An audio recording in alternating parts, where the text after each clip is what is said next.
చదువుకున్నటువంటి వాక్య భాగములో విశ్వాసం అనున్నది నిరీక్షింపబడు వాటి యొక్క నిజస్వరూపమును అదృశ్యమైనవి ఉన్నవనుటకు రుజువునై ఉన్నది అని వాక్యం చెప్తుంది. అంటే ఇక్కడ విశ్వాసం అంటే ఏమిటి? ఈ యొక్క వాక్యము విశ్వాసమును గూర్చినటువంటి వాక్యము ఆదికాండములోనే విశ్వాసులకు తండ్రి అయినటువంటి అబ్రహాము ద్వారా ఈ మాట మనకి వెలువడింది. అందుచేతనే ఈ విశ్వాసం అంటే ఏమిటి, అలాగే విశ్వాసులకు తండ్రి అయినటువంటి అబ్రహాము ఏ ఏ విషయాల్లో దేవుని యందు విశ్వాసం ఉంచాడు, ఇంకా విశ్వాసము వలన కలుగు ప్రయోజనాలు ఏమిటి, ఇంకా విశ్వాసము లేనందున కలిగేటటువంటి నష్టాలు ఏమిటి, అర్థమవుతుందండి? విశ్వాసము వలన కలిగే ప్రయోజనాలు ఏమిటి, విశ్వాసము లేనందున కలిగే నష్టములేమిటి?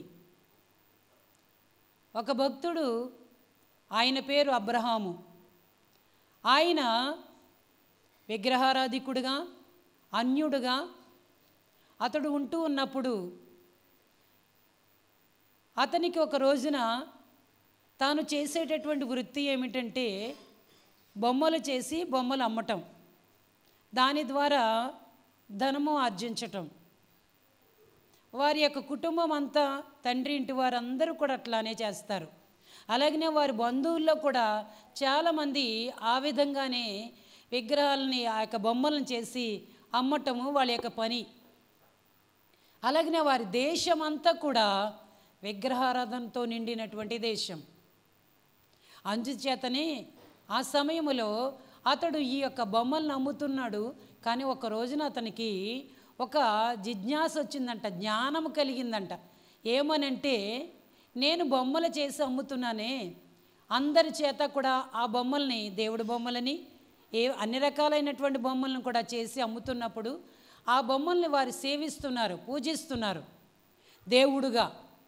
అందుకని దేవుడు బొమ్మలు వారు కొనుక్కొని ఇతడు అమ్మగా వాళ్ళు దానికి పూజ చేస్తున్నారు. దేవుడు అని చెప్పేసి ఆ బొమ్మకు మొక్కుతున్నారు, సాగిల పడుతున్నారు, వాటికి బలులు అర్పిస్తున్నారు, వాటిని దేవుడుగా వారి గృహాల్లో పెట్టుకుంటున్నారు.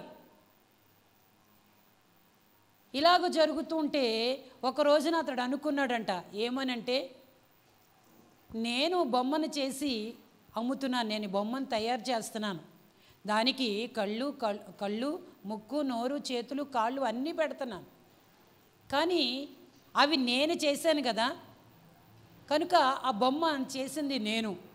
ఇప్పుడు మరి నన్ను చేసిన వాళ్ళు ఉన్నారు కదా, ఆయన ఎవరు, ఆయన నాకు కనబడాలి అని అతడు ఎదురు చూస్తూ ఉన్నాడంట. ఆయన ఎవరు అనేటువంటి ఆ యొక్క పర్యవేక్షణలో ఉన్నాడు, లేక ఎదురు చూస్తూ ఉన్నాడు. ఆయన ఎవరో నాకు కనబడితే బాగుండు అని చెప్పి అనుకుంటూ ఉన్నాడు. అయితే దేవుడు ఏం చేస్తున్నాడు అంటే, కీర్తనాకారుడు రాస్తున్నాడు 53వ కీర్తనలో, 53వ కీర్తనలో 2వ వచనాన్ని, వివేకము కలిగి దేవుని వెదకువారు కలరేమో అని దేవుడు ఆకాశములో నుండి చూచి నరులను పరిశీలించెను. దేవుని పని ఏమిటి అంటే, సృష్టించిన సృష్టికర్త ఆయన ఏం చేస్తున్నాడంటే, తన సింహాసనము నుండి, తానున్న స్థలములో నుండి, ఆయన ఆకాశమందు ఉన్నాడు దేవుడు. ఆ ఆకాశములో ఆయన సింహాసనం మీద కూర్చుని ఆయన చేసే పని ఏమిటి అంటే, తాను తన చేతులతో చేసుకున్నటువంటి నరులు వివేకము కలిగి సృష్టికర్తను వెదుగుతున్నారా లేదా అని, కలరేమో, ఒకవేళ ఉన్నారేమో, ఏం చేస్తున్నారు, వారు వివేకంతో వెదుగుతున్నారేమో అని ఆయన చూస్తూ పరిశీలన చేస్తున్నాడట. ఆయన చేసే సమయంలో ఇప్పుడు దేవుడు నాకు కనబడాలి. దేవుడు ఎవరు? నన్ను చేసిన వాడు ఎవరు? కనుక ఆయన నాకు కనబడాలని అబ్రహాము చూస్తున్నాడు. ఇప్పుడు ఇద్దరు కూడా ఇప్పుడు ఆయన పైనుండి చూస్తూ ఉంటే నరులను పరిశీలించేటప్పుడు అబ్రహాము కనిపించాడు. అబ్రహాము చూస్తున్నాడు, ఎవరా? నన్ను పుట్టించింది ఎవరు? నా సృష్టికర్త ఎవరు? నన్ను చేసింది ఎవరు? నాకు జీవం ఇచ్చింది. అయితే నేను చేసిన ఈ బొమ్మలకైతే జీవము లేదు, అతనికి అర్థమవుతుంది. కానీ నాకు జీవం ఉంది, నాలో జీవం ఇచ్చాడు, నాకు ప్రాణం ఇచ్చాడు, నాకు శరీరాన్ని ఇచ్చాడు, నాకు అన్ని విధాలా కూడా నాకు సహాయం చేస్తున్నాడు. ఆయన ఎవరా అని చూస్తున్నాడంట. ఆకాశం వైపు కనులెత్తి ఆ యొక్క సృష్టికర్తను గమనిస్తూ ఉన్నాడంట. ప్రభు పైనుండి పరిశీలిస్తున్నాడంట. నరుల్ని పరిశీలిస్తుంటే అబ్రహాము కనిపించాడంట. చెప్తుంటారు వాళ్ళిద్దరి యొక్క చూపులు కలిసిన శుభవేళ. హల్లెలూయా. ఆయన చూస్తున్నాడు, కింద నుండి ఇతను చూస్తున్నాడు. ఇద్దరి యొక్క చూపులు కలిసినవి. అప్పుడు అబ్రహాముకి దేవుడు ప్రత్యక్షమై 12వ అధ్యాయం ఆదికాండములో ఆయన చెప్పాడు, నేను నీకు దేవుడిగా ఉండాలి అంటే నువ్వు ఒకటి చేయాలి. ఏమిటి అంటే, ఇదిగో నీ యొక్క తండ్రి ఇంటి నుండి, నీ బంధువుల నుండి, నీ దేశము నుండి నువ్వు బయలుదేరిరా. నేను ఒక దేశాన్ని చూపిస్తాను, ఆ దేశానికి నువ్వు వెళ్ళాలి. కనుక నేను చూపించే ఆ దేశము కొరకు నువ్వు వెళ్ళాలి అని చెప్పినప్పుడు అతడు మరలా, ప్రభువా ఏంటి నన్ను పిలుస్తున్నావు, విడిచి రమ్మంటున్నావు? మనమైతే అడుగుతాం, నేను చూపించే దేశానికి వెళ్ళమన్నాడే కానీ పలానా దేశం అని చెప్పలేదు ఆయన. మనమైతే అడుగుతాం, మనకి ఆ ప్రశ్న వస్తుంది, ఏమిటయ్యా వెళ్ళమంటున్నావు, పిలుస్తున్నావు, బాగానే ఉంది, వెళ్ళమంటున్నావు, ఎక్కడికి వెళ్ళమంటావు, ఏ దేశం వెళ్ళమంటావు, ఏ ప్రాంతం వెళ్ళమంటావు, ఏ గ్రామం, ఏ పట్టణం వెళ్ళమంటావు అని మనం అడుగుతాం. అది కూడా అతడు ప్రశ్నించలేదంట. దేవుడు చెప్పినటువంటి మాటను శిరసావహించాడు. వెంటనేనంట అతడు 12వ అధ్యాయంలో అలా చదువుకుంటూ వెళ్తే అతడు వెంటనే మరి దేవునికి లోబడ్డాడంట, విధేయత చూపించాడంట. వెంటనే ఆ యొక్క ప్రభు మాటను బట్టి ఆ తండ్రి ఇంటిని, బంధువుల యొక్క ఆ యొక్క ప్రదేశాన్ని, లేకపోతే ఇంకా అతడు నివసిస్తున్నటువంటి ఆ దేశాన్ని మరి విడిచి వెంటనే లోబడ్డాడండి. దేవుని వాక్యం అక్కడ చెప్పబడుతుంది. 4వ వచనం, లోతు అతనితో కూడా వెళ్ళిన అబ్రహాము హారాను నుండి బయలుదేరినప్పుడు అక్కడ చెప్తున్నాడు, మరి దేవుడు చెప్పాడు, నీవు ఈ విధంగా చేస్తే నిన్ను గొప్ప జనముగా చేస్తానయ్యా, నిన్ను ఆశీర్వదిస్తాను, నీ నామమును గొప్ప చేస్తాను, నీ పేరు నేను చాలా గొప్ప చేస్తాను, అందరూ కూడా నీ పేరే పలుకుతారు, నీవు ఆశీర్వాదకరముగా ఉండు, నిన్ను ఆశీర్వదించు వారిని నేను ఆశీర్వదించెదను, నిన్ను దూషించిన వారిని శపించెదను, సమస్త భూమి యొక్క సమస్త వంశములు నీ యందు ఆశీర్వదించబడిన అబ్రహాముతో అనగా, అబ్రహాం ఏం చేశాడనమాట, యెహోవా అతనితో చెప్పిన ప్రకారం అబ్రహాము వెళ్ళెను. హల్లెలూయా. అబ్రహాము వెళ్ళెను అని వాక్యం ఉంది. వెంటనే అతడు దేవుని మాటను విన్నాడు. అదేనండి ఇప్పుడు అతనిలోకి ఉన్నది ఏమిటి అంటే విశ్వాసం. దేవుని మీద విశ్వాసం కలిగింది. దేవుడు చెప్తున్నాడు, నువ్వు విడిచి రా, నేను చూపించే దేశానికి వెళ్ళు అన్నాడు. ఇంకా వాళ్ళకి సంభాషణ జరిగి ఉండొచ్చు. మరి దేవుడు ఆయన కట్టుచున్నటువంటి ఆ రాజ్యము కొరకు, ఆ యొక్క పట్టణము కొరకు కూడా చెప్పి ఉండొచ్చు. అబ్రహాముతో దేవుడు మాట్లాడింది మొదలుకొని అబ్రహాము, మరి హెబ్రీలకు రాసినటువంటి పత్రికలో మనం చూస్తే అబ్రహామట ఆ పునాదులు గల పట్టణము కొరకు అతడు ఎదురు చూచుచుండెను అని వాక్యం ఉంది. చూడండి, దేవుడు ఏ రోజునైతే అతను దర్శించాడో, అతనితో మాట్లాడాడో, అతనిని బయటికి తీశాడో ఆ రోజునే దేవుడు చెప్పాడు. అప్పటి నుండి అతడు ఆ పునాదులు గల పట్టణం కొరకు ఎదురు చూస్తూ ఉన్నాడంట. ఈ రోజున మనం అందరం కూడా ప్రభు సన్నిధికి వచ్చాం. రకరకాలుగా మనం వచ్చాం. ఎందుకంటే వ్యాధుల్లోనూ, బలహీనతల్లోనూ, సమస్యలోనూ, ఇబ్బందుల్లోనూ, రుణాల్లోనూ ఎవరో చెబితే మనకి ఆ ప్రభుని నమ్మితే మరి ఆ యొక్క రుణ సమస్య తీర్చబడుతుంది. వ్యాధులు తగ్గుతాయి, బలహీనతలు పోతాయి, పిల్లల భవిష్యత్తు బాగుంటుంది, మీ కుటుంబాన్ని దీవిస్తాడు. ఇలాగ మనకు వినబడింది. దానిని బట్టి మనం అందరం వచ్చి ఉండవచ్చు. అబ్రహాము గారిలాగా దేవుని ప్రత్యక్షత మనకి కలిగి మనం రాలేదు దేవుని సన్నిధికి. అందరికీ ఆ ప్రత్యక్షత ఉండదు. ఏదో విధంగా మనం వస్తాం దేవుని దగ్గరికి. దేవుని దగ్గరికి వచ్చినప్పుడు దేవుని దగ్గరికి వచ్చువారు ఆ యొక్క హెబ్రీయులకు రాసిన పత్రికలో ఆ 11వ అధ్యాయము 6వ వచనములో ఈ విధముగా ఉన్నది. విశ్వాసము లేకుండా దేవునికి ఇష్టులై ఉండుట అసాధ్యము. దేవుని యొద్దకు వచ్చువాడు ఆయన ఉన్నాడనియు తన్ను వెదకు వారికి ఫలము దయచేయువాడని నమ్మవలెను కదా. ఇదండి విశ్వాసం. తొలి దినాల్లో ఈ విశ్వాసం మనకు ఉంటుంది. క్లిష్ట పరిస్థితుల్లో, కష్ట పరిస్థితుల్లో, వ్యాధి బాధల్లో, సమస్యల్లో, ఇబ్బందుల్లో మనము దేవుని సన్నిధికి రావచ్చు. వచ్చినప్పుడు మనం ఒక విశ్వాసంతోటి దేవుని సన్నిధికి వస్తాం. కానీ రావాలని కూడా దేవుడు చెప్తున్నాడు కదా. ఆయన యొద్దకు వచ్చువాడు దేవుడు ఉన్నాడని, ఆయన వెదుకువారికి, ఆయన అడిగేవారికి, ఆయన నమ్మేవారికి ఆయన ప్రతిఫలం ఇచ్చేవాడని, ఫలము దయచేయువాడని నమ్మాలి కదా అని వాక్యం చెప్తుంది. అందుకని ప్రభు దగ్గరికి వచ్చేటటువంటి ప్రతి వారు కూడా ప్రభునందు విశ్వాసం ఉంచాలి. అందుకే విశ్వాసం అంటే ఏమిటి అంటే నిరీక్షింపబడు వాటి యొక్క నిజస్వరూపము. అంటే మనం ఎదురు చూస్తున్నాం దేని కొరకు అంటే భౌతికంగా మనం చూసుకున్నట్లయితే రకరకాల పరిస్థితుల్లో ప్రభు సహాయం చేస్తాడు. ఆయనకు మొరపెడితే ఆయన మేలు చేస్తాడు, ఆయన ఆశీర్వదిస్తాడు, ఆయన స్వస్థపరుస్తాడు, ఆయన కార్యం జరిగిస్తాడు అని మనం ఏం చేస్తామన్నమాట, దేవుని సన్నిధిలో ఎదురు చూస్తాం కదండి. అదే నిరీక్షణ. అంటే నిరీక్షింపబడు వాటి యొక్క నిజస్వరూపము ఏమిటి అంటే విశ్వాసం. హల్లెలూయా. విశ్వాసమనున్నది నిరీక్షింపబడు వాటి యొక్క నిజస్వరూపమును ఉన్నవి లేనివనుటకు రుజువునై ఉన్నది. ఇప్పుడు లేవు, ఇప్పుడు జరగలేదు, ఇప్పుడు మనకు కనిపించట్లేదు, కానీ ఉన్నవి, జరుగుతుంది, అది పొందుకుంటాం, మనము అది అందుకుంటాము, అది మనం అనుభవిస్తాము అని ఆ యొక్క రుజువులు మనకు ఉన్నాయి. లేనివి ఉన్నవనుటకు రుజువునై ఉన్నది. చూసారా? అందుకని విశ్వాసం అనేది దేవుని యొక్క ఇది 2 భాగములుగా మనకు ఉన్నది.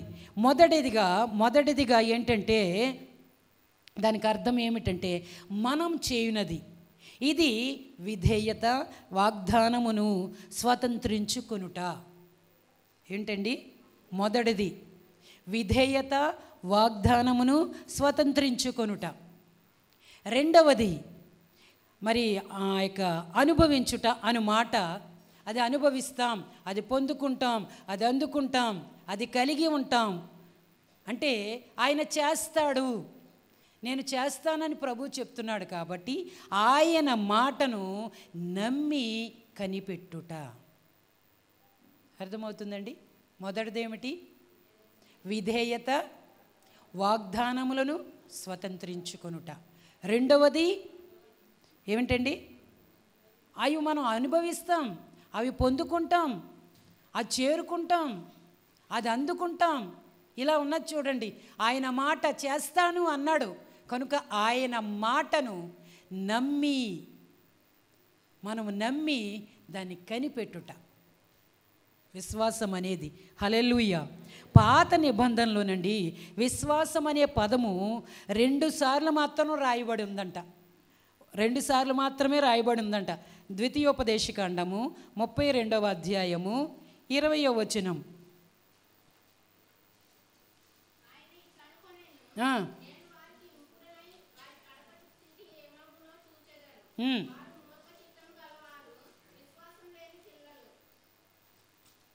ముప్పై 32:20 అండి. అదేనా చదువుతున్నారు?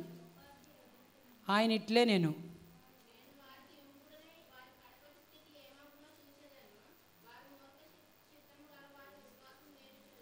విశ్వాసము లేని పిల్లలు. విశ్వాసం గురించి చెప్తున్నాను. పాత నిబంధనలో మొదటిది. రెండవది హబక్కూకు 2వ అధ్యాయము 4వ వచనం. ఇది పాత నిబంధన, 771వ పేజీ, 2వ అధ్యాయము 4వ వచనం.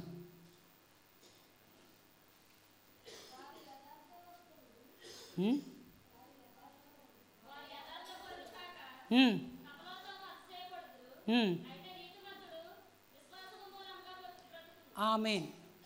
ఈ 2 చోట్ల 2 సార్లు ప్రస్తావించబడింది విశ్వాసమును గురించి వ్రాయబడింది. పాత నిబంధనలో ధర్మశాస్త్రము అంగీకరించుట మాత్రమే కాక విశ్వాసం అనగా దేవుని యందు పరిపూర్ణమైన విశ్వాసం ఉంచటం, ఆయన చిత్తానికి సంపూర్ణంగా లోబట్టమే ఉన్నదనమాట. ఇక్కడ విశ్వాసం అనగా క్రీస్తు యేసునందు విశ్వాసం ఉంచటం అనగా ఆయనయే రక్షణకర్త అని నమ్మటం, ఆయన మీద మన భారాలు వేయటం, ఆయన శక్తిని మనం గమనించటం, ఆయన శక్తి తట్టు మనం చూడటం. హల్లెలూయా. ఆయన నమ్మటమే కాదు, ఆయన యందు విశ్వాసం ఉంచటం. ఇది మొదటిగా మరి ఆ యొక్క అపోస్తుల కార్యముల్లో 2వ అధ్యాయము 44వ వచనములో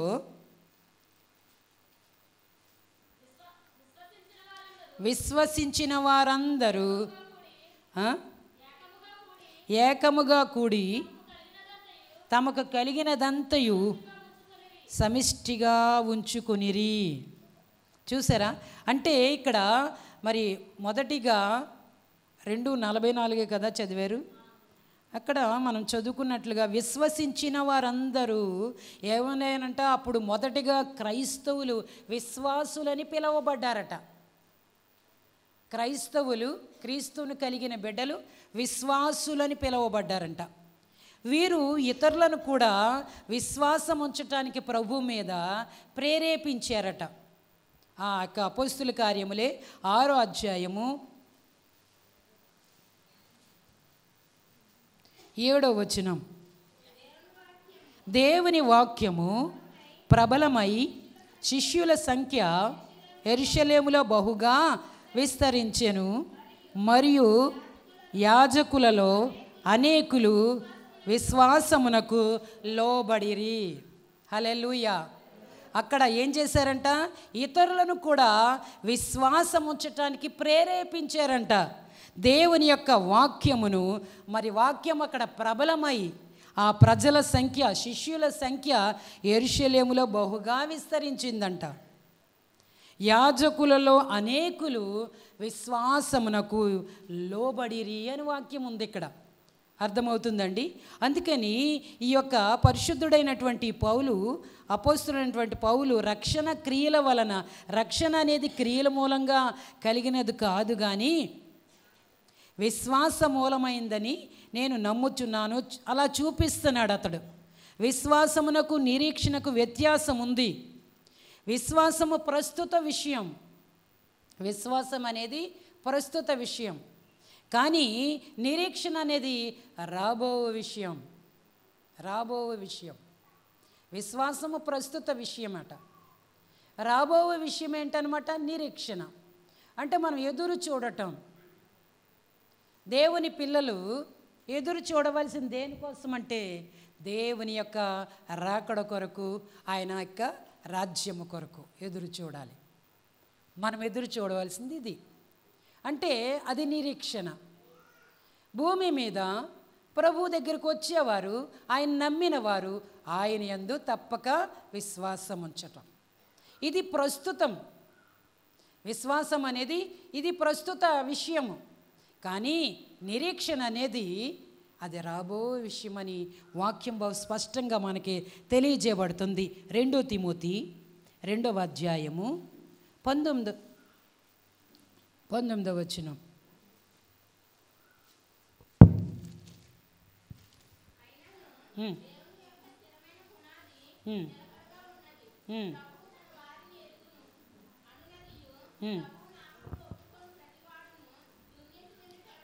ఆమేన్. చూసారా, ప్రతి వారు కూడా ఏం చేయాలి? క్రీస్తు యేసునందు విశ్వాసం ఉంచిన ప్రతి వాడు కూడా దుర్నీతి నుండి తొలగిపోవాలి.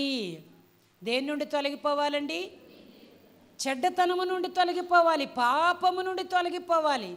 క్రీస్తు ప్రభుని నమ్మినటువంటి, క్రీస్తు ప్రభునందు విశ్వాసం ఉంచిన ప్రతి వ్యక్తి కూడా, ప్రతి విశ్వాసి కూడా ఏం చేయాలన్నమాట? ప్రతి వారు దుర్నీతి నుండి తొలగిపోవాలి. హల్లెలూయా.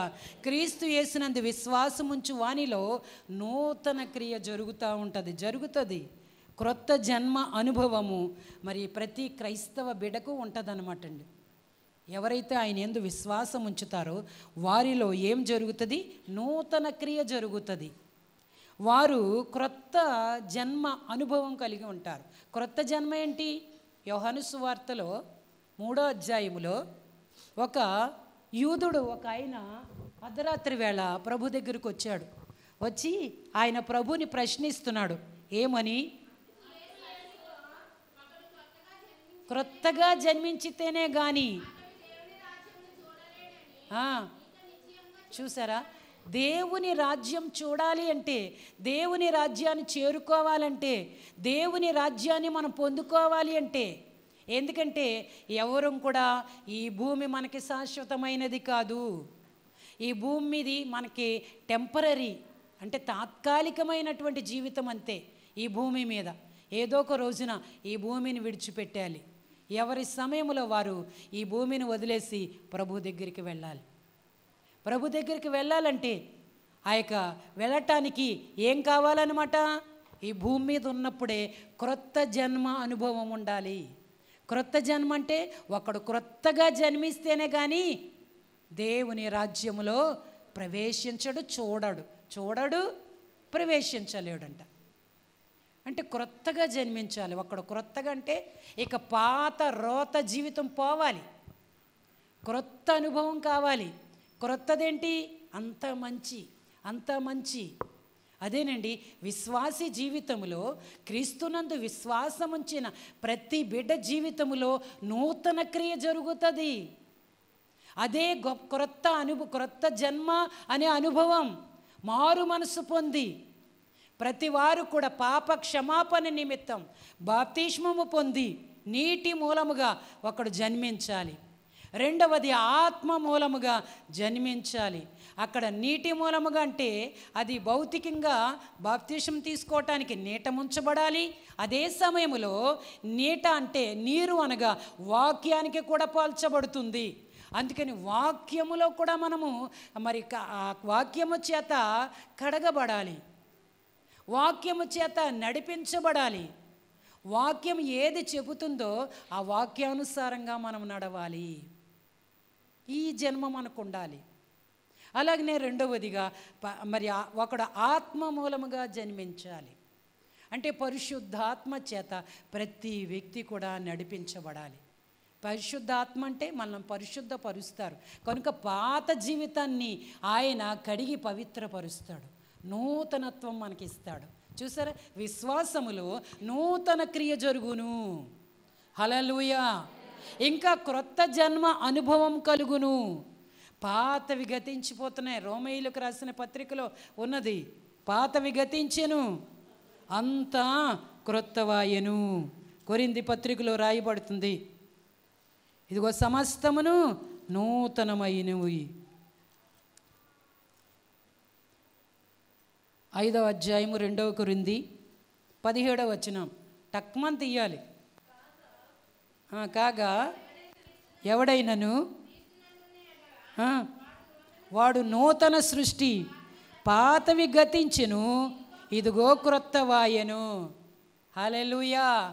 చూసారా, ఈ విశ్వాసములో ఇప్పుడు ఏముందనమాట? క్రీస్తు యేసునందు విశ్వాసముంచు వానిలో నూతన క్రియ జరుగుతుంది. ఇక్కడ అంటున్నాడు, ఇదిగో క్రీస్తు నందున్న ఎడల వాడు నూతన సృష్టి, క్రొత్తగా మారిపోతున్నాడు. ఇక పాత రోత జీవితం ఉండకూడదు. పాతది ఏంటనమాట? చూడండి, అక్కడే చూద్దాము. దేవుని వాక్యములో మనం చూసినట్లయితే కొలస్సీ పత్రిక 3వ అధ్యాయము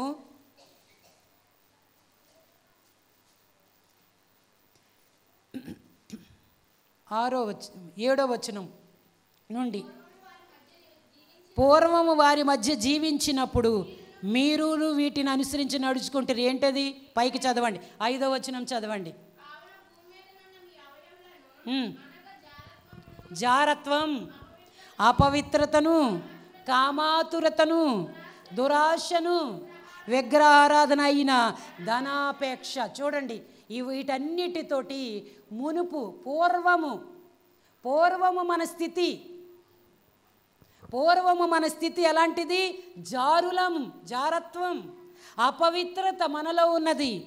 మనలో కామాతురత, కామం రేపుకుంటానే ఉండేటటువంటి తత్వం.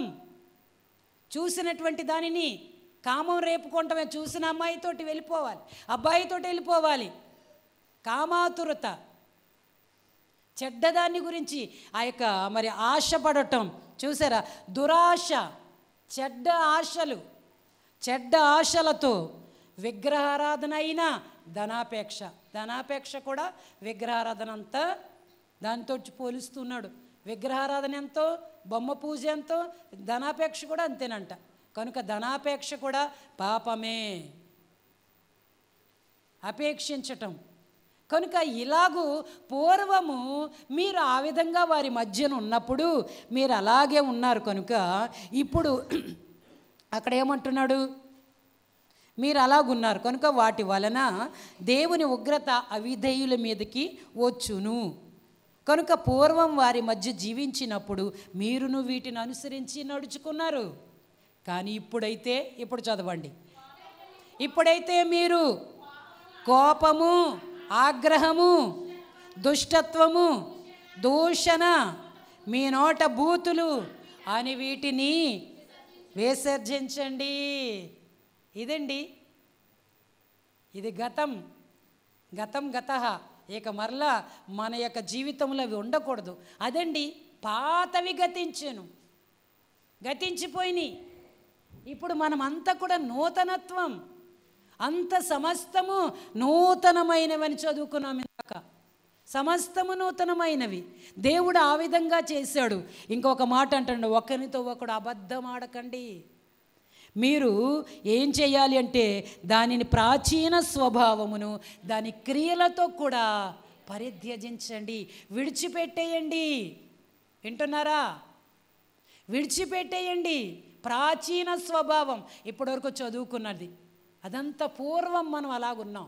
కానీ ఇప్పుడైతే వాటన్నిటిని విడిచిపెట్టేయాలి. మనలో కోపము కానీ, ఆగ్రహము కానీ, దుష్టత్వము కానీ, దూషణ మాటలు కానీ, మీ నోట బూతులు కానీ, అర్థమవుతుందండి?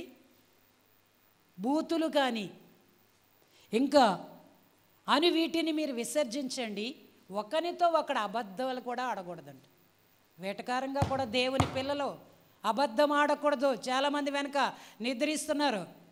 నిద్రించడం కాదు, పడుకున్నారు. మామూలు శరీర నిద్ర. కనుక జాగ్రత్తగా వినండి దేవుని మాటలు. హల్లెలూయా, హల్లెలూయా.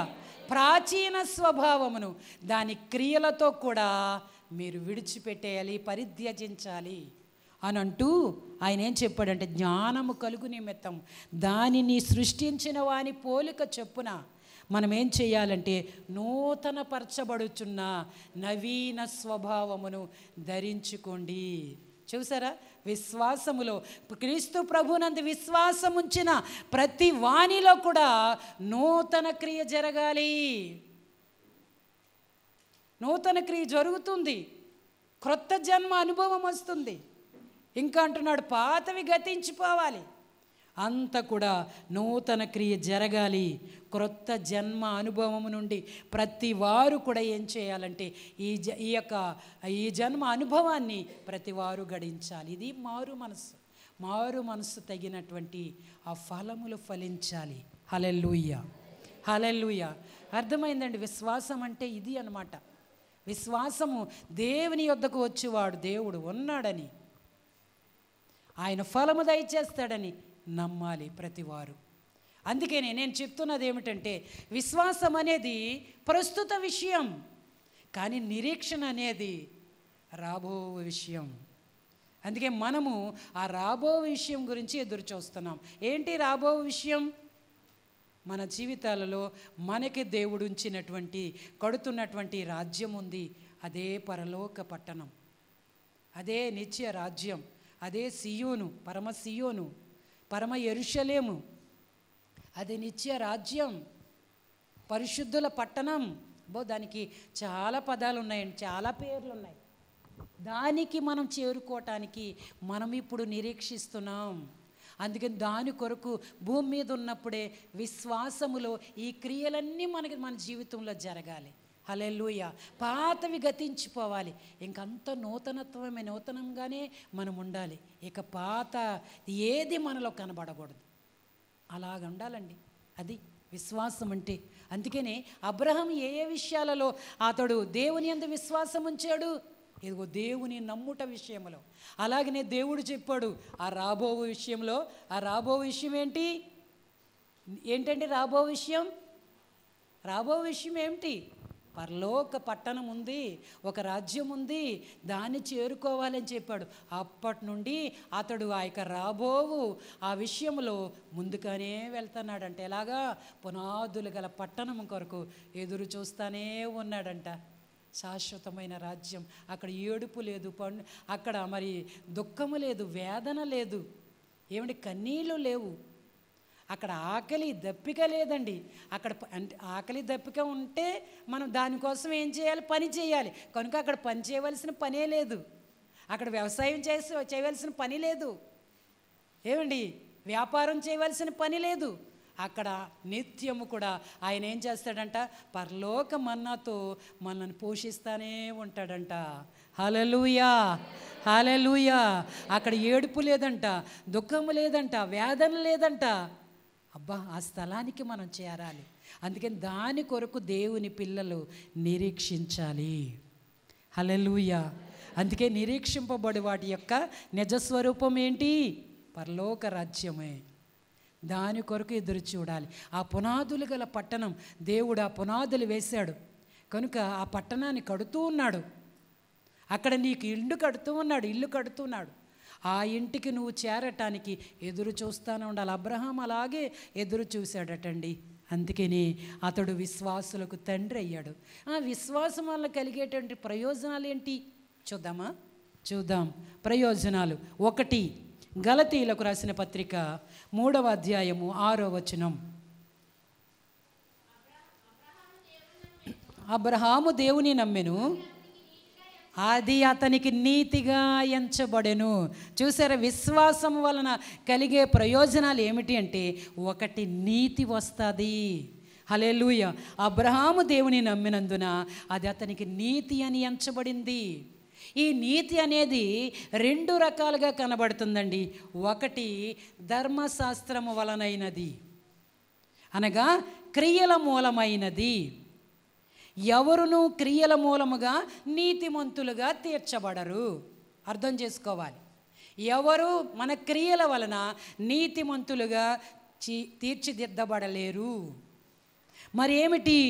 అలాగూ మరొక విశ్వాసము వలన ఇది, అనగా క్రీస్తు నీతి. 2వ నీతి ఏంటంటే క్రీస్తు నీతి. హల్లెలూయా. ఇది విశ్వాసము ద్వారా మనము పొందుకుంటాము. మనుష్యుడు యేసుక్రీస్తునందలి విశ్వాసం వలననే కానీ ధర్మశాస్త్రం వలన నీతిమంతుడుగా తీర్చబడడు. చూద్దామా? గలతీ 3వ అధ్యాయము 15-16 వచనాలు.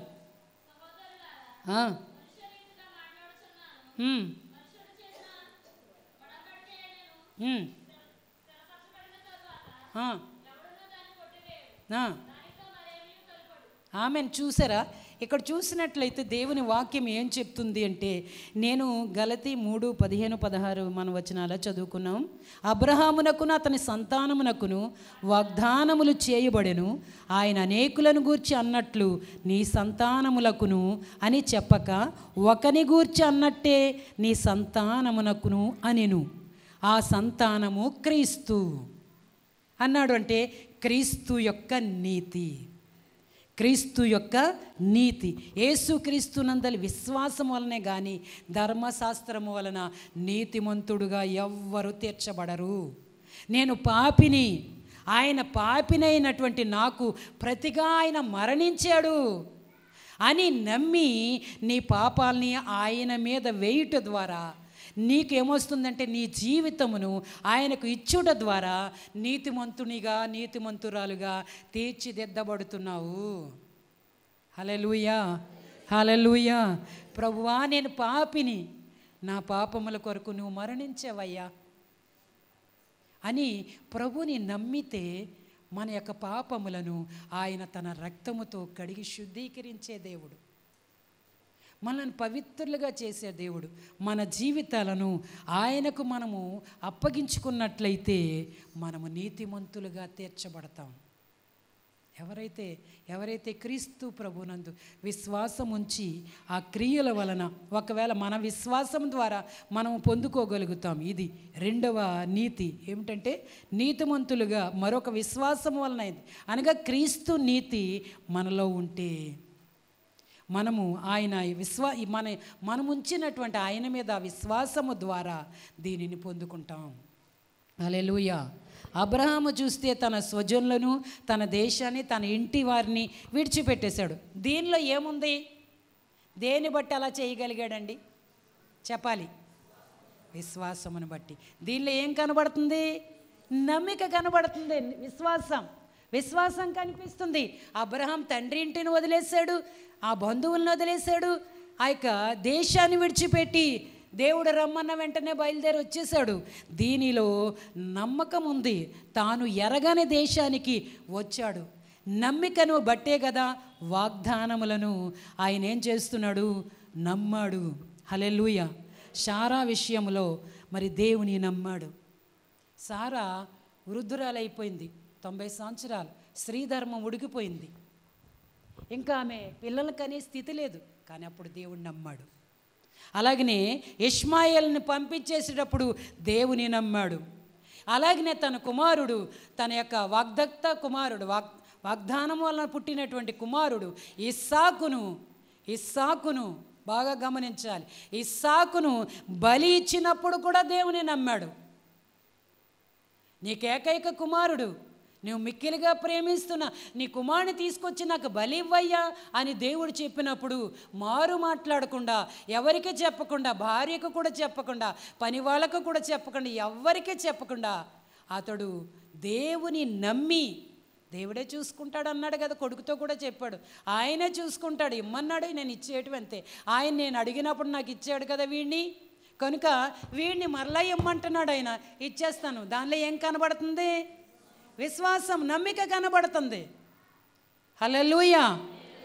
అలాగనే ఆ తన తమ్ముడైనటువంటి లోతు శత్రువుల చేతికి అప్పగించబడ్డాడు. ఆ శత్రువులు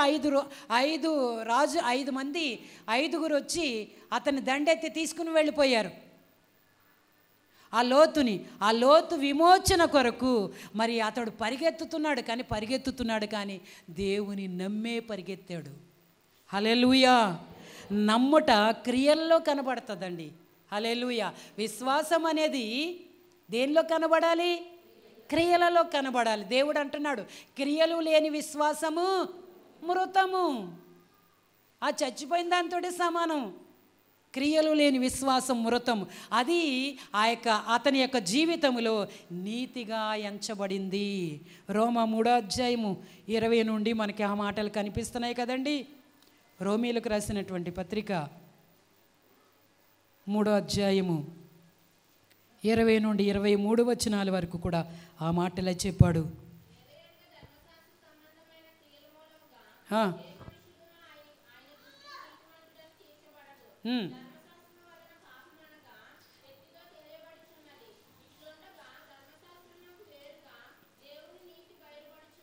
ఆమెన్. చూసారా ఏం కనబడుతుందండి? దేవుని నీతి కనబడతా ఉన్నదంట. దానికి ధర్మశాస్త్రము, ప్రవక్తలు సాక్ష్యం ఇస్తున్నారు. హల్లెలూయా, హల్లెలూయా. అది యేసుక్రీస్తునందలి విశ్వాస మూలమైనదై నమ్మువారందరికీ కలుగు దేవుని నీతి అయి ఉన్నది. హల్లెలూయా. నమ్మే ప్రతి వానికి నీతి కలుగుతుంది. ప్రభుని ఎవరైతే ప్రగాఢంగా విశ్వసిస్తారో, ప్రగాఢంగా ఇక ఆయనను హత్తుకునేటట్లుగా, ఆయనే నాకు శరణం, ఆయనే చేస్తాడు అనేటువంటి ఆ నమ్మిక, విశ్వాసం ఎవరిలో ఉంటుందో వారందరికీ కూడా దేవుని నీతి కలుగుతుందంట. హల్లెలూయా. యవన బిడ్డలు, యవన పురుషులు, స్త్రీలు, పురుషులు అందరూ కూడా ప్రభునందు విశ్వాసం ఉంచవలసిన వారమై ఉన్నాం. హల్లెలూయా. ధర్మశాస్త్ర సంబంధమైన క్రియల మూలముగా ఏ మనుష్యుడు ఆయన దృష్టికి నీతిమంతుడుగా తీర్చబడడు. అంటే ధర్మశాస్త్రం అంటే దేవుని వాక్యం. వాక్యం చదివినంతలో, వాక్యం విన్నంతలోనే మనం నీతిమంతులుగా చేయబడము. కానీ ఎవరైతే ఆ యొక్క క్రియలతో కూడిన విశ్వాసం ఉంచుతామో దేవుని నీతి బయలుపరచబడతా ఉంది. ధర్మశాస్త్రంకు వేరుగా దేవుని నీతి మరి బయలుపరచబడుతుంది. దానికి ధర్మశాస్త్రమును ప్రవక్తలను సాక్ష్యం ఇస్తున్నారు. హల్లెలూయా. అది యేసుక్రీస్తునందలి విశ్వాసమూలమైనదై నమ్మినటువంటి వారందరికీ దేవుని నీతి కలుగుతుంది. అదండి.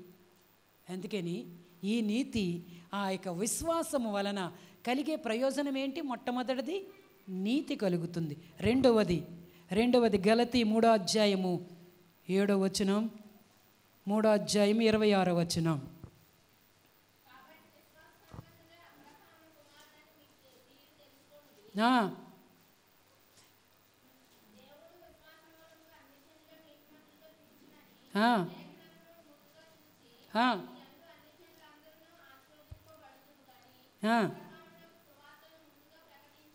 ఆమేన్.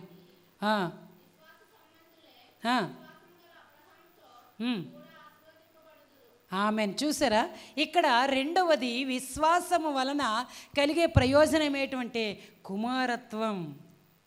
కుమార్తె, కుమారులుగా మనము చేయబడతాం.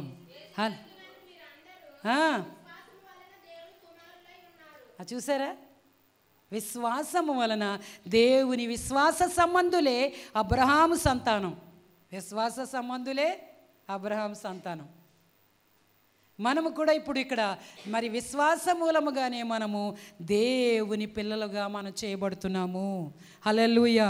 అందుకనే యోహాను సువార్త 1వ అధ్యాయం 12వ వచనములో ఈ విధముగా ఉన్నది.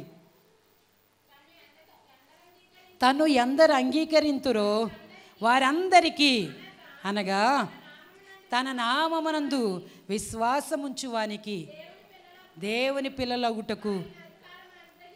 హల్లెలూయా. చూసారా, ఆయన పిల్లలుగా, ఆయన కుమార్తెలముగా, ఆయన కుమారులుగా, ఆయన సంతానముగా మనము పేరుగా ఉంచుతున్నాం. దేవుని యందు యేసుక్రీస్తునందు ఎవరైతే విశ్వాసం ఉంచుతారో ఆ విశ్వాసం వల్ల మనకి ఏం కలుగుతుంది అంటే ఆయన కుమారత్వం కలుగుతుంది. హల్లెలూయా. హల్లెలూయా. అందుకనే కుమార్తె, కుమారులుగా ఇంకా చెప్తున్నాడు కీర్తనాకారుడు కూడా 82:6లో ఏం చెప్తున్నాడు? మీరు దైవములనియు, మీరందరూ సర్వోన్నతుని కుమారులనియు. చదువుదాం. 82. మీరు దైవములనియు, నేనే సెలవిచ్చి ఉన్నాను. చూసారా, మీరే దైవాలంట, మీరే దేవుళ్ళు. హల్లెలూయా. మీరే ఎవరన్నమాట? సర్వోన్నతుని దేవుని కుమారులు. బా, ఎంత ఆధిక్యత దేవుడు మనకి ఇచ్చాడండి. ఆయన యందు విశ్వాసం ఉంచటం వలన మనం ఆయన కుమార్తె, కుమారులు అవుతున్నాం. హల్లెలూయా. హల్లెలూయా. ఆయన యందు విశ్వాసం ఉంచిన ప్రతి వారు కూడా తన నామమందు, ఏ నామం? యేసుక్రీస్తు ప్రభు యొక్క నామమందు విశ్వాసముంచినటువంటి ప్రతి వానికి కూడా ఆయన పిల్లలయ్యే అధికారం దేవుడు ఇచ్చాడు. కనుక అధికారంతో మనం ఏం చేస్తున్నాం ఇప్పుడు? నాయనా, తండ్రి, ప్రభువా, ఇది చేయి నాయనా, స్వస్థపరచునైనా, ఆరోగ్యమేనాయనా, అన్నీ ఆయనకి ఎందుకు చెప్తున్నామండి? మనకి అధికారం ఇచ్చాడు. ఆయన పిల్లలుగా, ఆయన పిల్లలు ఏది అడిగినా అది చేయువాడై ఉన్నాడు ఆయన. హల్లెలూయా. ఆయన మనకిచ్చే కుమారత్వం, దానిని మనం కాపాడుకోవాలి. హల్లెలూయా. ఇంకా దానితో పాటు దేవుని వాక్యం యెషయా గ్రంథము 56వ అధ్యాయము, దానితో పాటు కుమారత్వంతో పాటు దేవుడు చెప్తున్నాడు చూడండి. యెషయా 56:5. నా ఇంట ప్రాకారములలోను ఏంటి ఒక భాగమును వారికి ఇచ్చేదను, కొడుకులు కూతుళ్ళు అని అనిపించుకొనుట కంటే శ్రేష్టమైన పేరు వారికి పెట్టుచున్నాను, కొట్టివేయబడని నిత్యమైన పేరు వారికి పెట్టుచున్నాను. హల్లెలూయా, హల్లెలూయా. చూసారా ఇప్పుడు ఏమిటనమాట, కూతుళ్ళు కొడుకులు అనేటువంటి ఆ యొక్క పేరు పెడుతున్నాడంట ఆయన. హల్లెలూయా. ఇంకా నా ఇంటను నా ప్రాకారములలోను ఒక భాగమును వారికి ఇచ్చేదను. అంటే ఆయన ఏం చేస్తున్నాడు అనమాట, కుమారత్వంతో పాటు వారసత్వం కలుగు చేస్తున్నాడు. హల్లెలూయా. ఎంత భాగ్యవంతులమండి మనము. హల్లెలూయా. కుమార్తె కుమారులు అనిపించుకోవటమే కాదు, మనకి వారసత్వం ఇస్తున్నాడు. హల్లెలూయా, హల్లెలూయా. తన ఇంటిలో, ఆయన ఇంటిలో ఒక స్థలము మనకిస్తున్నాడు. ఆ పరలోక రాజ్యములో దేవుడు నీకు ఒక స్థలమును సిద్ధపరుస్తున్నాడు. హల్లెలూయా. ఎంత గొప్ప భాగ్యం అండి. విశ్వాసం వల్ల ఇన్ని ప్రయోజనాలు ఉన్నాయి. హల్లెలూయా, హల్లెలూయా. ఇంకా ఆయనకున్న సమస్తములోనూ ఒక భాగము మనకిస్తున్నాడు, పొందుచున్నాము. మనము కుమారుల మగుటులో ఆయన మన భారము వహిస్తూ ఉంటాడు, మన భారాలు. అందుకే కీర్తనాకారుడు 55వ కీర్తన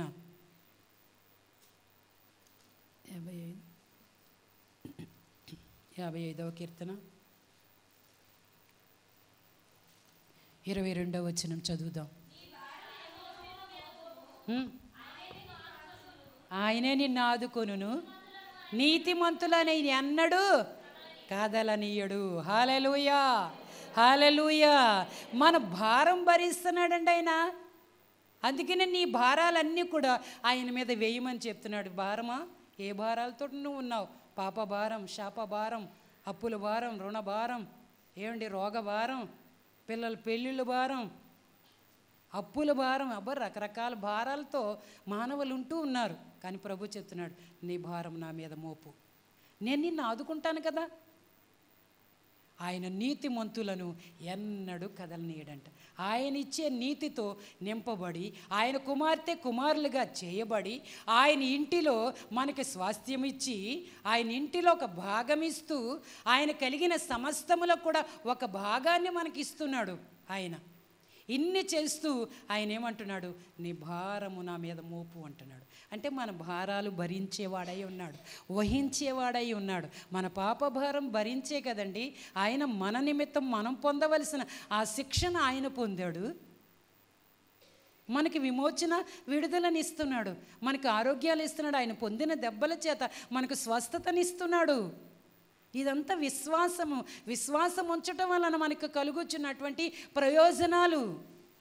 హల్లెలూయా. ఆయన కుమారత్వంతో పాటు వారసత్వం కూడా మనకి కలుగు చేస్తున్నాడు. హల్లెలూయా. మనం ఆయన ఆజ్ఞలకు లోబడవలసి ఉన్నది. హల్లెలూయా.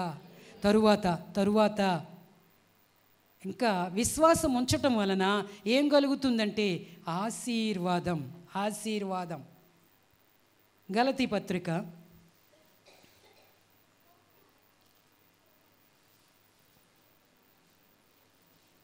3వ అధ్యాయము 14వ వచనం.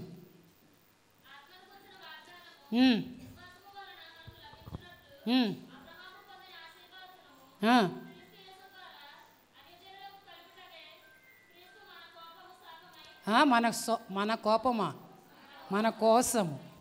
మన కోసము శాపమై మనలను ధర్మశాస్త్రం యొక్క శాపము నుండి విమోచించెను. హల్లెలూయా, హల్లెలూయా.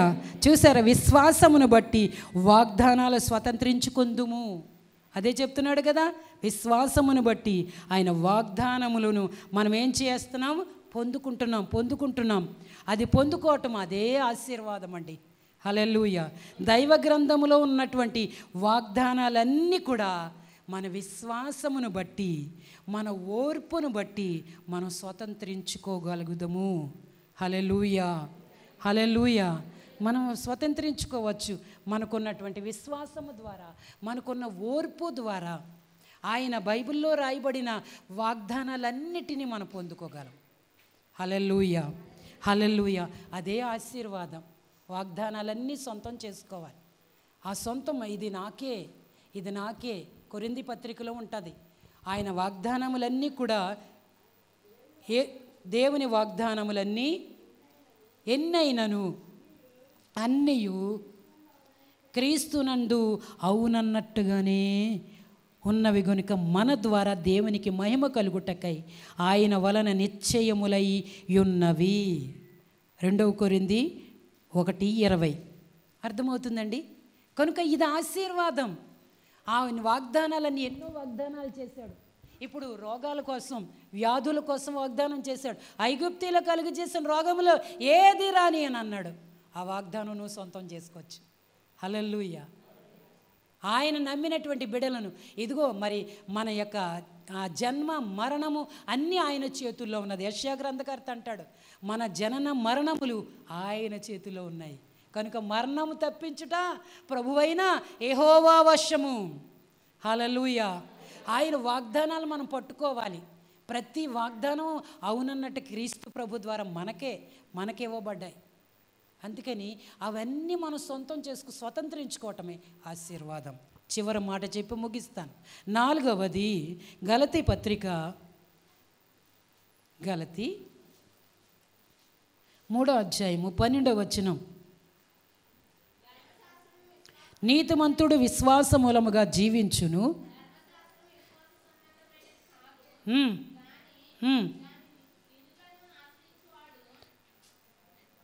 ఏంటంటే దాని విధులను ఆచరించువాడు వాటి వలననే జీవించును. అంటే 4వది ఏమిటంటే క్రీస్తు యేసునందలి విశ్వాస మూలముగా జీవిస్తారు. హల్లెలూయా. అంటే పాపము మరణమును, విశ్వాసము జీవమును తెస్తుంది. పాపం ఏం తీసుకుని వస్తుంది? మరణాన్ని తీసుకొస్తుంది. కానీ విశ్వాసం అని క్రీస్తునందు విశ్వాసం ఉంచటం వలన మనకి జీవం వస్తుంది, మనం జీవిస్తాం. హల్లెలూయా. పాపము విషయములో మనము చనిపోయినప్పుడు విశ్వాసము ద్వారా నీతి విషయములో జీవిస్తాం మనము. హల్లెలూయా. నేను క్రీస్తుతో కూడా సిలువ వేయబడి ఉన్నాను, దేవుని కుమారు యందలి విశ్వాసం ద్వారా జీవిస్తున్నాను అంటున్నాడు పౌలు గారు. అంటే మరి క్రీస్తు యేసు జీవమై ఉన్నాడు. క్రీస్తు ప్రభు జీవమై ఆయన ఏం చెప్పాడు? నేనే మార్గమును సత్యమును జీవమునై ఉన్నాను, నా ద్వారా తప్ప ఎవడు కూడా జీవించలేడు. హల్లెలూయా. అందుకనే క్రీస్తు జీవమై ఉన్నాడు కాబట్టి క్రీస్తునందు మనము విశ్వాస మూలముగా జీవిస్తాము. నేను క్రీస్తుతో కూడా సిలువేయబడి ఉన్నాను అంటున్నాడు. ఇక జీవించువాడను నేను కాను, క్రీస్తుతో కూడా క్రీస్తే నా యందు జీవిస్తున్నాడు అంటున్నాడు. ఆ యొక్క గలతీ 2:19-21 వరకు ఆ వచనాల్లో చూసారా? క్రీస్తు ఇలాగూ మరి ఆయన యందు మనం ఏం చేయాలన్నమాట? నిలిచి ఉండటం ద్వారా జీవం తీసుకుంటున్నాం. హల్లెలూయా, హల్లెలూయా, హల్లెలూయా. అందుకని మనం ఏం చేయాలంటే ఆయన యందు నిలిచి ఉండటం ద్వారా జీవాన్ని పొందుకుంటున్నాం, అది తీసుకుంటున్నాం. యోహాను పత్రికలో సువార్తలు రాయబడింది 15వ అధ్యాయములో, నేను ద్రాక్షవల్లిని, తీగలు మీరు నా యందు ఎవరైతే నిలిచి ఉంటాడో వాడు బహుగా ఫలిస్తాడు. హల్లెలూయా. ఆయన మూలం, ఆయన ముఖ్యం, ఆయనే మన ఆధారం, ఆయనే అన్నిటికీ ఆయనే మూలము. అందుకని ఆయన అన్నాడు, నేనే ద్రాక్షవల్లిని. అంటే మూలము నేనే, పాదు నేనే, ఆ యొక్క మొదలు నేనే. ఆయన అన్నాడు, ఆది నేనే, అంతము నేనే. ఎవరు నా యందు నిలిచి ఉంటాడో వాడు బహుగా ఫలిస్తాడని చెప్పాడు దేవుడు. కనుక మనం ఆయనలో నిలిచి ఉండాలి. విశ్వాస మూలముగా మనం ఆయన జీవాన్ని పొందుకోవాలి. హల్లెలూయా. తీగ ద్రాక్షవల్లిలో నిలిచి ఉన్నప్పుడు ఫలిస్తుంది. అలాగే క్రీస్తు జీవింపచేయు ఆత్మ అయ్యాడని వాక్యం చెప్తుంది. ఆయన జీవం ఇచ్చువాడు. అబ్రహాము దేవుని యందలి విశ్వాసము ద్వారా జీవాన్ని పొందాడు. హల్లెలూయా. ఆయన సజీవులకే దేవుడు, ఆయన మృతులకు న్యాయము తీర్చేవాడని అబ్రహాము ద్వారా రుజువు చేశాడు. హల్లెలూయా, హల్లెలూయా. మరణించటానికి బలి అర్పించబడుతున్న తన కుమారుని మృతుల్లో నుండి బ్రతికించుకున్నాడు. అంటే ప్రభు యొక్క జీవం అతనికి వచ్చింది. హల్లెలూయా. విశ్వాసం ఉంచటం వలన మనము క్రీస్తు ప్రభు యొక్క జీవాన్ని పొందుకుంటున్నాం. హల్లెలూయా. విశ్వాసము ద్వారా చివర ఆత్మను కూడా పొందుకుంటున్నాం. ఇందాక చదువుకున్నాం ఆయన ఆత్మను. గలతీ పత్రిక 3వ అధ్యాయం 2వ వచనం. నేను ముగిస్తున్నాను. ఆత్మను గూర్చిన వాగ్దానములు మనకి విశ్వాసము ద్వారా లభిస్తున్నాయి. ఆత్మతో నింపబడినప్పుడు మాత్రమే మనము ఆత్మ ఫలము ఫలించగలం. ఎవడైనా క్రీస్తు ఆత్మ లేనివాడైతే వాడాయన వాడు కాడు అంటున్నాడు. హల్లెలూయా. అందుకని ఆత్మను ఆయన వాగ్దానమందు విశ్వాసం ఉంచటం ద్వారా పొందుతాం మనం. ఆయన తను అడుగు వారికి ఎంతో నిశ్చయముగా తన ఆత్మను, తన పరిశుద్ధాత్మను ఇచ్చువాడై ఉన్నాడు. హల్లెలూయా. ఆత్మతో నింపబడినప్పుడు మాత్రమే జయ జీవితం కలుగుతుంది. అందుకని పరిశుద్ధాత్మ చేత నింపబడాలి, నడిపించబడాలి. ఆత్మ లేకపోతే ఆయనకి మనకి సంబంధమే లేదట. ఆయన వాళ్ళం కాదు అని చెప్తున్నాడు. అందుకని ఆత్మను పొందుకుంటాం. విశ్వాసము ద్వారా ఆత్మను పొందుకుంటాం. చూసారా, విశ్వాసం వల్ల కలిగే ప్రయోజనాలు. పరిశుద్ధాత్మ కూడా నువ్వు విశ్వాసంతో దేవుణ్ణి వేడుకుంటే నీకు ఇస్తాడు, నిశ్చయముగా ఇస్తాడు. అలాగనే నువ్వు విధేయత చూపిస్తే విధేయులైన వారికి కూడా తన ఆత్మనిస్తాడు. హల్లెలూయా, హల్లెలూయా. ఆత్మీయ మనకి శక్తిని అనుగ్రహిస్తుంది. ఆత్మీయ మనము యుక్తముగా ఎలాగ ప్రార్థన చేయాలో, ఆత్మ ఏం చేస్తుంది అనమాట, ఎవరితోటి ఎలా మాట్లాడాలో, లోకములో ఎలా బ్రతకాలో ఆత్మే మనకి బోధిస్తుంది. వాక్యము ఇక్కడ చెప్పబడుతుంది. పరిశుద్ధాత్ముడు నువ్వు పొందుకున్నట్లయితే ఇంటికి వెళ్ళిన తర్వాత నువ్వు కూర్చున్నా, నువ్వు నడుస్తున్నా, పనికి వెళ్ళినా, వంట చేసుకుంటున్నా, ఏ పని చేస్తున్నా, పండుకున్నా అంతా కూడా పరిశుద్ధాత్ముడే నీకేం చేస్తాడు, తిరిగి జ్ఞాపకం చేస్తూ ఉంటాడు. అందుకని విశ్వాసము ద్వారా పరిశుద్ధాత్మను కూడా పొందుకోగలము. ఆ ఆత్మ చేత నడిపించబడాలి. ఆ ఆత్మ చేత, ఆ ఆత్మ ద్వారా మనం ప్రార్థించగలం. యుక్తముగా ఎలా ప్రార్థన చేయాలో మనకు తెలియదు, కానీ ఆత్మను పొందుకుంటే ఎలా ప్రార్థన చేయాలో మనకు వస్తుంది. హల్లెలూయా, హల్లెలూయా. ఆత్మే మనకు అలా నేర్పిస్తుంది. కనుక నువ్వు ఆత్మ చేత నింపబడకపోవటానికి నీ అవిశ్వాసమే కారణం. నేను చెప్పేది ఏమిటి, నీవు పరిశుద్ధాత్మను చేత నింపబడటం లేదు అంటే దానికి కారణం ఏంటన్నమాట, నీకు విశ్వాసం లేదు, అవిశ్వాసం ఉంది. ఆ అవిశ్వాసమే కారణం. గనుక ఆయన యందు విశ్వాసం ఉంచు సహోదరి సహోదరుడా. ఈ విశ్వాసం నీకెంతో ప్రయోజనకరమైంది. ఆయన యందు విశ్వాసం ఉంచువాడు మరి ఏం చేస్తాడనమాట, ఆయన యందు విశ్వాసం ఉంచువానికి ఏ మేలు కొదువులేదు. ఆయన యందు విశ్వాసం ఉంచువాని యొక్క జీవితంలో విశ్వాసం ఉంచువానిని దేవుడు ఏం చేస్తాడంటే మరి ఆయన కంటే కూడా గొప్ప కార్యములు చేసేటట్లుగా చేయగలడు ఆయన. విశ్వాసము ఇన్ని విధాలుగా మనకు ప్రయోజనకరమై ఉంది. అందుకని ఆ విశ్వాసములో మనం కొనసాగుదాం. మరి నిరీక్షింపబడి వాటి యొక్క నిజస్వరూపమును మనము పొందుకుందాం. దేవుడి ఈ మాటలు మీ వెనుకట్లో దీవించి ఆశీర్వదించును గాక. ఆమేన్.